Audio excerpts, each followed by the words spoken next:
New York Islanders general manager Lou Lamoriello and their head coach Patrick Roy are two of the most successful names in NHL history. But this summer, they're both going to have to turn in Hall of Fame performances if they're going to get the Islanders back on a Stanley Cup run. So today, we're going to take a look at the Islanders, what their roster looks like, and what they could possibly do at the number 20 selection at the NHL draft. Hey, everybody, welcome into Clearing the Benches, your one-stop shop for daily fresh hockey content. If you go ahead and hit your subscribe button right now, every single day we'll bring you in a new hockey video to enjoy.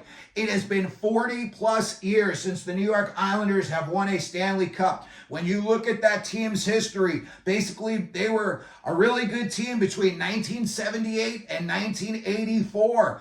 That's when they won those 4 cups in like 6 years. They won 4 in a row, but they were really good for that 6-year period. Otherwise, before and after that, they have been very mediocre. When I look at this roster, I don't see anybody who jumps off at me that really excites me. And to be honest with you, I see a couple of guys that I think the Islanders should move on from. So let's take a look at who's running the show, and that's Lou Lamoriello. He is the longest tenured general manager in the NHL. The New Jersey Devils hired him back in 1987 when he was the head coach and athletic director at Providence College, where he hired basketball coach Rick Pitino. When you look at behind the bench, they've got Patrick Roy. They made the switch halfway through the season. Roy took over. They went 20-12-5 down the stretch, squeaked into the playoffs where they lost to Carolina in the first round. I think that was a really good sample size for Patrick Roy and Lamoriello together to get an idea of what this team's makeup is. You saw them against a very, very good team in Carolina. They blew some leads, so you knew that they were at least capable of getting out 2 leads.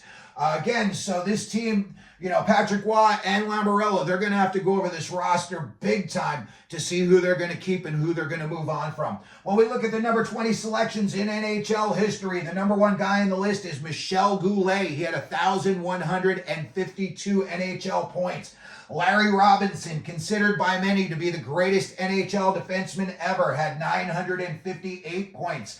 And another big-name defenseman, Brent Burns, so far in his career has 838 points. Other guys who went number 20 in the first round, Brian Sutter, Martin Ruzinski, Travis Zajac, Joel Eriksson-Ek, and we're seeing how that's panning out. And then has this for an awesome name, Larry Goodenough. And yes, his nickname was Izzy. And then you had Hall of Famer Marty Brodeur, and then the St. Louis Blues took Robert Thomas in the first round at number 20. Recent number 20s in the NHL. 2019, Ville Heinola went. 2020, Shakir Makhmadullah. And I believe Jersey traded him to San Jose in the Timo Meier deal. 2021, Minnesota took their big goaltending prospect, and that's Jesper Wallstad.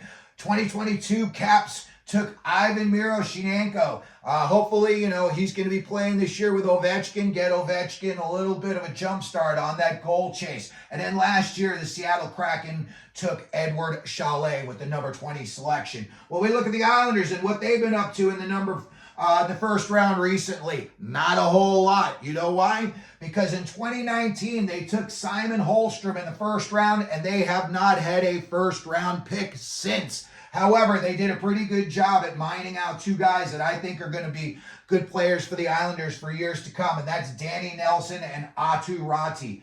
Well, we look at the Islanders roster right now. There's some guys on there I think personally are underachieving and are overpaid.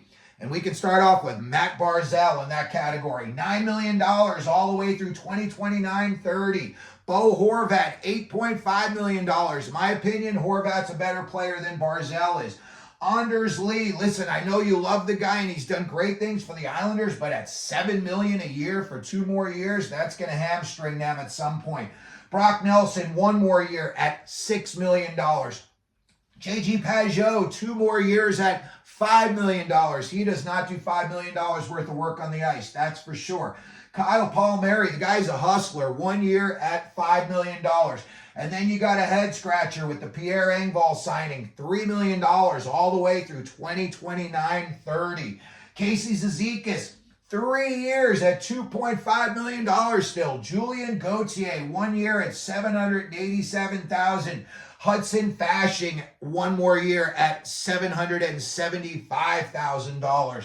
And then when you look, you see the old timers and the guys that have been there forever. Cal Clutterbuck and Matt Martin are both UFAs. I personally think both of those guys have so much mileage. They may get like a 2-year deal with an up-and-coming team, but I don't think any playoff teams are going after these two guys, and I don't think they're going to get paid big time. That is for sure. They've had awesome careers, and they've done exactly what the Islanders wanted them to do. But again, I think it's time they're going to move on.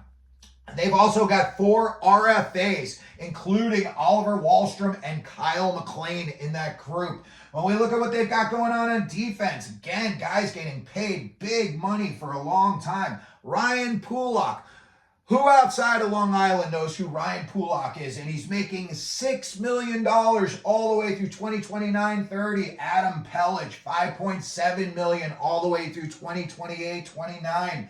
Noah Dobson, 1 year this year at $4 million, and then he is an RFA, and you better back up the Brinks truck. He is gonna get paid. Alex Romanov, another guy, just didn't see how that worked out for the Islanders when they made that deal. 1 year at $2.5 million, and then he's an RFA. You got guys, on the back end here too, and his name's Samuel Bolduc, 1 more year, and then you've got 4 UFAs, including Sebastian Aho and Robert Bertuzzo. Scott Mayfield is on the IR, and he signed at $3.5 million all the way through 2029. That is a long time. When we look at the goaltending situation, this was a head-scratcher for me when the playoffs rolled around. Ilya Sorokin, $8.25 million all the way through 2029. Then you have Semyon Varlamov, $2.75 million for 3 more years. And both of these guys are a little bit older. Speaking of old, the Islanders have 9 players on this roster that are over 30 years old. I thought Sorokin was going to be their guy going into the playoffs, and then they didn't play him except 1 game, and then he got lit up. I believe it was for 6 goals. So I don't know if that's a Patrick Waugh decision. I'm sure it was. He's a goaltending, Hall of Famer. He knows the guy when he sees him practicing every day, if he's doing what he wants him to do or not. I am not sure of this one, but don't be surprised. Maybe the Islanders make a blockbuster deal and they decide that they want to move on from Sorokin, and there would be a ton of teams that would be interested. Moving forward, when we look at what they could do at the draft in the number 20 spot, personally, I think they should just trade down and acquire some future picks. The Islanders don't have much draft capital at all moving forward. I believe for the next 3 years, they only have like 1 pick in each round, so they don't have multiple picks or anything going on like that. Another thing they could do is they could keep the pick and they could take a defenseman, because that's what I would do if I were the Islanders. And there's some big name guys we saw in the playoffs. You got to have big, bulky, agile defensemen who are willing to be physical and can move the puck. A guy who fits that bill is out of Finland, 6'5", Jesse Pulkkinen. Another guy, and you may hear his name go a lot sooner, is Matvei Shervin. And then there's another big kid, 6'3", Dominic Bedinka. And I've been hearing his name rising up the charts as well. Something else, like we just talked about, the Islanders could be interested, is making a blockbuster trade. Maybe they want to move on from Barzal. Maybe there's a way that they can package Barzal and the number 20 pick, and you can get up into the top 6. You could always start off with calling Bill Armstrong at Utah. They're picking 6th, and he's always up for a good trade. It could be something that they're doing, just trying to get the roster younger. I don't know that Marner would fit that bill, but if it was me and there was a way that they could maybe, just saying, hypothetically trade Barzal straight up for Marner, if I were the Islanders, I would do that in a heartbeat.